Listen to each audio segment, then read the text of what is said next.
Hello friends, welcome to my channel Sangeeta's kitchen. আজ আমি তোমাদেরকে বাড়িতে কিভাবে খুব সহজেই চিকেন বিরিয়ানি বানাতে পারবে সেই রেসিপি শেয়ার করব।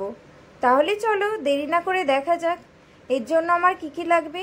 এর জন্য আমি প্রথমেই 1 কেজি পরিমাণ চিকেন ভালো করে ধুয়ে নিয়েছি।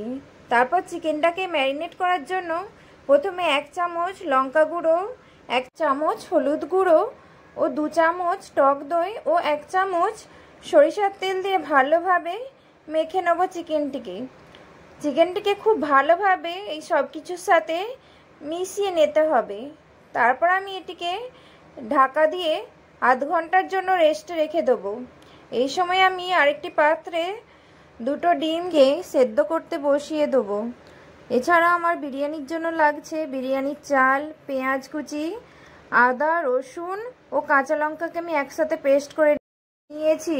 আর লাগছে টমেটো কুচি, কাঁচা লঙ্কা, ধনেপাতা, পুদিনা পাতা, লঙ্কা গুঁড়ো, হলুদ গুঁড়ো, লবণ, গোটা গরম মশলা, বিরিয়ানির মশলা, ঘি, সরিষার তেল, গোলাপ জল, কেওড়ার জল, ফুড কালার, দুধ ও মিঠা আতর। প্রথমে আমি গ্যাসের চুলায় একটি কড়াই বসিয়ে কড়াইটা একটু গরম হয়ে আসলে ওতে আমি সরিষার তেল দিয়ে দেবো। এখানে আমি 50 গ্রাম মতো সরিষার তেল নিয়েছি।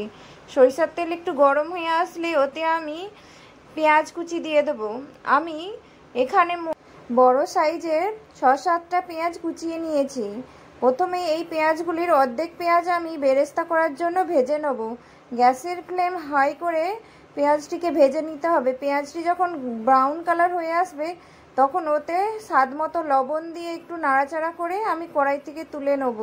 তারপর ওই কড়াইতে আমি সেদ্ধ করে রাখা 2টি ডিমকে সামান্য পরিমাণ ভেজে তুলে নেব। ওই একই তেলে আমি এখন বিরিয়ানির আলুগুলো ভেজে নেব। এই আলুগুলিকে আমি গোটায় প্রেসারে সেদ্ধ করে নিয়েছি। আমি অর্ধেক সেদ্ধ আগে করে নিয়েছিলাম। তারপর আমি এই আলুগুলিকে এখন ভালোভাবে ভেজে নেব।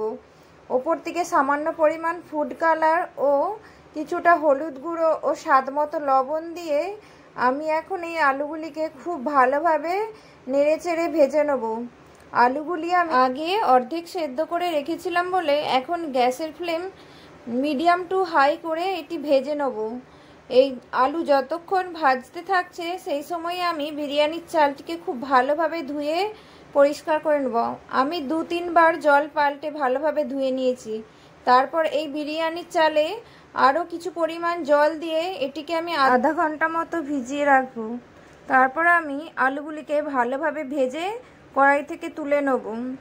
আলুগুলি তুলে নেওয়ার পর ওই কড়াইতে আমি একটি শুকনো লঙ্কা ও দারচিনি ফোড়ন দেবো। এগুলি দিয়ে একটু নাড়াচাড়া করে নেওয়ার পর বাকি পেঁয়াজটি আমি ওই একই তেলে দিয়ে খুব ভালোভাবে নাড়াচাড়া করে নেব। পেঁয়াজটি একটু ভালোভাবে নাড়াচাড়া করে নিয়ে ওতে আমি 1 চামচ পরিমাণ লবণ দিয়ে ভালোভাবে নাড়াচাড়া করে কিছুক্ষণের জন্য ঢাকা চাপা দিয়ে রেখে দেবো। তারপর ঢাকনা খুলে এটিকে আমি আরও একটু ভালোভাবে নাড়াচাড়া করে নেব। তারপর আরও কিছুক্ষণের জন্য ঢাকনা চাপা দিয়ে রেখে দেবো। আমি 5 মিনিটের মতো ঢাকনা চাপা দিয়ে রেখেছিলাম। তারপর আমি এটিকে আরও একটু ভালোভাবে নাড়াচাড়া করে নিয়ে যখন পেঁয়াজটি একটু কালার চেঞ্জ হয়ে আসবে তখন এতে আদা, রসুন ও কাঁচা লঙ্কা যে বেটে রাখা পেস্টটি ছিল সেটিকে দিয়ে দেবো। তারপর ওই পাত্রেই আমি একটি মশলার পেস্ট তৈরি করে রাখবো। এর জন্য আমি এতে 1.5 চামচ পরিমাণ হলুদ গুঁড়ো ও 2 চামচ লঙ্কার গুঁড়ো দিয়ে সামান্য পরিমাণ জল দিয়ে ভালোভাবে মিক্সড করে রেখে দেবো। তারপর আমি ঢাকনা খুলে এই মশলাটিকে আরও ভালোভাবে কষে নেব। আমি পেঁয়াজ, আদা, রসুনকে খুব ভালোভাবে কষে নেব। এখানে একবার নাড়াচাড়া করে দিয়ে কিছুক্ষণের জন্য আবার ঢাকনা চাপা দিয়ে রেখে দেবো। এইভাবে আমি ঢাকনা চাপা দিয়ে দিয়ে এই মশলাটিকে খুব ভালোভাবে কষে নেব যাতে মশলা থেকে আদা রসুনের কাঁচা গন্ধ না আসে। মশলাটি যখন খুব ভালোভাবে কষা হয়ে যাবে তখন এতে আমি ওই মশলার পেস্টটি দিয়ে দেবো। লঙ্কা হলুদের যে পেস্টটি ছিল সেটিকে দিয়ে খুব ভালোভাবে পেঁয়াজের সাথে নাড়াচাড়া করে নেব। সব মশলাকে একসাথে ভালোভাবে কষে নিয়ে আমি একটি ঢাকনা চাপা দিয়ে কিছুক্ষণের জন্য রেখে দেবো। কিছুক্ষণ পরে ঢাকনা খুললে দেখুন মশলা থেকে আস্তে আস্তে তেল ছেড়ে আসছে। মশলা থেকে যখন তেল ছেড়ে আসবে তখন জানবেন মশলাটা খুব ভালোভাবে কষা হয়ে গেছে। তারপর এই মশলাতে আমি ম্যারিনেট করা চিকেনটিকে দিয়ে দেবো। চিকেনটি দেওয়ার পর আমি খুব ভালোভাবে মশলার সাথে চিকেনটিকে মিক্সড করে নেব। এখানে খুব ভালোভাবে চিকেনের সাথে মশলাটিকে মিক্সড করে নিয়ে কিছুক্ষণের জন্য আমি ঢাকনা চাপা দিয়ে রাখবো। কিছুক্ষণ পর ঢাকনা খুলে আমি এতে স্বাদ মতো লবণ ও গোল গোল করে কেটে রাখা টমেটোর টুকরোগুলি দিয়ে একটু ভালো করে নাড়াচাড়া করে নেব। চিকেনটির সাথে যাতে লবণ খুব ভালোভাবে মিশে যায় এই জন্য চিকেনটিকে খুব ভালোভাবে এই সময় নাড়াচাড়া করে কষিয়ে নিতে হবে। তারপর আমি আবার ঢাকনা চাপা দিয়ে 15 মিনিটের জন্য রেখে দেবো। এই সময় আমি গ্যাসের ফ্লেম লোতে করে দিয়েছি। লো ফ্লেমে এটিকে 15 মিনিটের জন্য রেখে দেবো আমি। 15 মিনিট পর ঢাকনা খুললে দেখবেন এদিকে কতটা পরিমাণ জল বেরিয়ে আসছে। তারপর আমি গ্যাসের ফ্লেম হাই করে দিয়ে কিছুক্ষণের জন্য আবার ঢাকনা চাপা দিয়ে রেখে দেবো। এই সময় আমি বিরিয়ানির ভাতটি বানিয়ে নেব। এর জন্য এতে আমি কিছুটা গোটা গরম মশলা, 1 চামচ পরিমাণ সাদা তেল ও স্বাদ মতো লবণ দিয়ে ভাতটি বসিয়ে দেবো। তারপর চিকেনের ঢাকনা খুলে আমি ওতে 1 চামচ পরিমাণ বিরিয়ানির মশলা ও কুচিয়ে রাখা ধনেপাতা দিয়ে ভালোভাবে নাড়াচাড়া করে কিছুক্ষণের জন্য ঢাকনা চাপা দিয়ে রেখে দেবো। তারপর ঢাকনা খুলে আরও কিছুক্ষণ এটিকে ভালোভাবে নাড়াচাড়া করে কষিয়ে নিলেই আমাদের চিকেনটি খুব ভালোভাবেই তৈরি হয়ে যাবে। তারপর আমি এই চিকেনটিকে একটি ঢাকনা চাপা দিয়ে রেখে দেবো। এই সময় আমি দেখে নেব ভাতটি আমার কতটা সেদ্ধ হয়েছে। ভাত খুব বেশি সেদ্ধ করা চলবে না, তাই মাঝে মাঝে এটিকে ভালোভাবে দেখে নিতে হবে। এখানে আমি ভাতটিকে 80% মতো সেদ্ধ করে নেব। ভাতটি যখন আমার 80% মতো সেদ্ধ হয়ে গেছে বলে মনে হবে তখন আমি এটিকে থেকে জল ঝারিয়ে নেব। তারপর আমি একটি বাটি নেব, এতে আমি 1 কাপ পরিমাণ দুধ দিয়েছি। এটি আমি রুম টেম্পারেচারেরই নিয়েছি। তারপর এতে আমি 1 চামচ পরিমাণ গোলাপ জল, 1 চামচ কেওড়ার জল ও 3-4 ফোঁটা মিঠা আতর নিয়ে ভালোভাবে মিশিয়ে নেব। তারপর গ্যাসের চুলায় একটি পাত্র বসিয়ে ওতে আমি 1 চামচ পরিমাণ ঘি দিয়ে হালকা গরম করে নেব। তারপর আমি এতে উপর থেকে কয়েক চামচ ভাত দিয়ে ভাবে আমি পাত্রের চারিদিকে ভাত সাজিয়ে নেব। ভাতটিকে খুব ভালোভাবে চারিদিকে মিলে দিয়ে এর ওপর থেকে আমি চিকেন দিয়ে দেবো।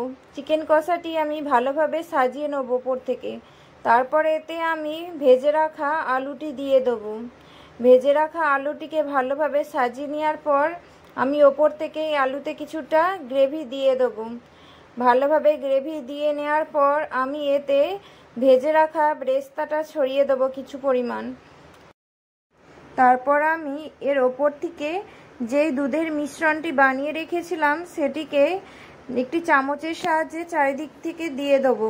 খুব ভালোভাবে এটিকে দেওয়ার পর আমি ওপর থেকে আবার কিছু পরিমাণ সাদা ভাত নিয়ে এই চিকেনটিকে ঢেকে দেবো। চিকেনটিকে খুব ভালোভাবে ঢেকে দেওয়ার পর আমি আবার চিকেনের আরেকটি লেয়ার তৈরি করব। এর জন্য ভাতের ওপরে আমি প্রথমে একটু পরিমাণ বিরিয়ানি মশলা দিয়ে তারপর তাতে আমি 1 চামচ পরিমাণ ঘি ছড়িয়ে দেবো। ঘি দেওয়ার পর আমি ওতে ভেজে রাখা বেরেস্তাটি কিছু পরিমাণ দিয়ে দেবো। তারপর ওপর থেকে আবার কিছুটা চিকেন দিয়ে দেবো। চিকেনটিকে ভালোভাবে ভাতের ওপর চারিদিক থেকে সাজিয়ে দেবো। চিকেনটিকে সাজিয়ে দেওয়ার পর আমি এতে আবার দুধের মিশ্রণটিকে উপর থেকে খুব ভালোভাবে চারিদিকে ছড়িয়ে দেবো। এই দুধের মিশ্রণটি খুব ভালোভাবে দিয়ে নেওয়ার পর আমি এতে ভেজে রাখা যে বাকি আলুগুলি ছিল সেগুলিকে ভালোভাবে সাজিয়ে নেব। আলুগুলি দেওয়ার পর আমি আবার ওপর থেকে এতে বাকি যে ভাতটি ছিল সেটি ওপর থেকে খুব ভালোভাবে এতে সাজিয়ে নিতে হবে যাতে সমস্ত কিছু ঢাকা পড়ে যায়। সাজিয়ে নেওয়ার পর ভাতটি আমি এর ওপর থেকে অল্প পরিমাণ বিরিয়ানির মশলা ছড়িয়ে দেবো। বিরিয়ানি মশলা দেওয়ার পর বাকি যে দুধের মিশ্রণটি ছিল সেটিকে আমি আবার ভালোভাবে এই ভাতের ওপর সাজিয়ে নেব। তারপর এতে সেদ্ধ করে ভেজে রাখা ডিমগুলিকে ইচ্ছামতো সাজিয়ে নেব। সাজিয়ে নিয়ে ভেজে রাখা যে বাকি বেরেস্তাটি ছিল সেগুলি ওপর থেকে ছড়িয়ে দেবো। সমস্ত কিছু দেওয়ার পর আমি এতে কুচিয়ে রাখা ধনেপাতা ও পুদিনা পাতা ভালোভাবে ছড়িয়ে দিয়ে এটিকে আমি লো ফ্লেমে 20 মিনিটের জন্য বসিয়ে রেখে দেবো। 20 মিনিট পর তৈরি হয়ে যাবে আমাদের বিরিয়ানি। আর এই বিরিয়ানিটি দেখতে যতটা সুন্দর, খেতে স্বাদ অসাধারণ হয় আর বানানো খুবই সহজ। যে কেউ এই রেসিপিটি বানিয়ে নিতে পারবেন খুব সহজেই। আর আমার এই রেসিপিটি যদি ভালো লাগে বাড়িতে একবার অবশ্যই ট্রাই করতে পারো আর কমেন্ট করে জানিও কেমন লাগলো। আর ভালো লাগলে একটি লাইক ও চ্যানেলটিকে সাবস্ক্রাইব করে দেবে। ধন্যবাদ।